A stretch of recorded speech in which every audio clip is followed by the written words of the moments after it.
നമസ്കാരം. Raf talk ഫുട്ബോളിലേക്ക് എവർക്കും സ്വാഗതം. ചിലർ വരുമ്പോൾ ചരിത്രം വഴിമാറും. നമ്മൾ ഒരുപാട് പറഞ്ഞു കേൾക്കാറുള്ള വിശേഷണമാണത്. എന്നാൽ അക്ഷരാർത്ഥത്തിൽ ഫുട്ബോൾ ലോകത്ത് ആ വിശേഷണം അർഹിക്കുന്ന ഒരാളുണ്ട്. യെസ്, സാക്ഷാൽ ക്രിസ്ത്യാനോ റൊണാൾഡോ. പോർച്ചുഗൽ ഫുട്ബോളിൻ്റെ ചരിത്രം ഒന്ന് എടുത്തു നോക്കുക.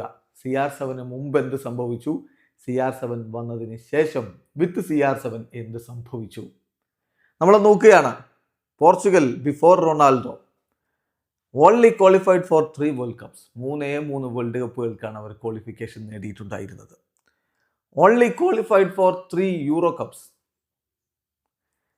ഒരു മേജർ ട്രോഫിയും അവർക്കുണ്ടായിരുന്നില്ല. എന്നാൽ ക്രിസ്ത്യാനോ റൊണാൾഡോ അവർക്ക് വേണ്ടി ഡെബ്യൂ നടത്തിയ ശേഷം എല്ലാ വേൾഡ് കപ്പിനും അതിനുശേഷം അവർ യോഗ്യത നേടി. Qualified four 5 world cups, qualified four 6 euros. കഴിഞ്ഞില്ല, 3 കിരീടങ്ങൾ നേടുകയുണ്ടായി.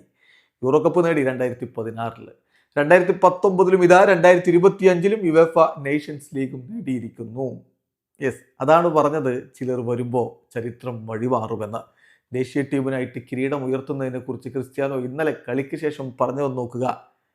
എൻ്റെ രാജ്യത്തിന് വേണ്ടി കിരീടം ഉയർത്തുക എന്നുള്ളത് എല്ലായ്പ്പോഴും എനിക്ക് സംതിങ് സ്പെഷ്യലാണ്. ഞാൻ ഈ കപ്പ് മുമ്പും നേടിയിട്ടുണ്ട്, ശരിയാണ്. പക്ഷേ ഈ കിരീടം രാജ്യത്തിനായി നേടുമ്പോൾ ഇതെപ്പോഴും ആദ്യത്തെ കിരീടം എന്നൊരു ഫീലിംഗ് ആണ് എനിക്ക് ഉണ്ടാക്കുന്നത്.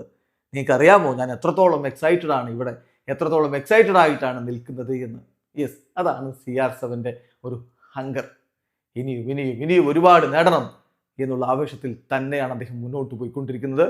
40 വയസ്സ് കഴിഞ്ഞു, എന്നാലും ഇനിയും അദ്ദേഹം ഈ രൂപത്തിൽ കിരീടങ്ങൾ നേടിക്കൂട്ടിയാൽ അത്ഭുതപ്പെടേണ്ടതില്ല. വീഡിയോ അവസാനിക്കുന്ന ഫുട്ബോൾ ലോകത്തെ കൂടുതൽ വിശേഷങ്ങളുമായി റാഫ് ടോക്സ് എത്താം.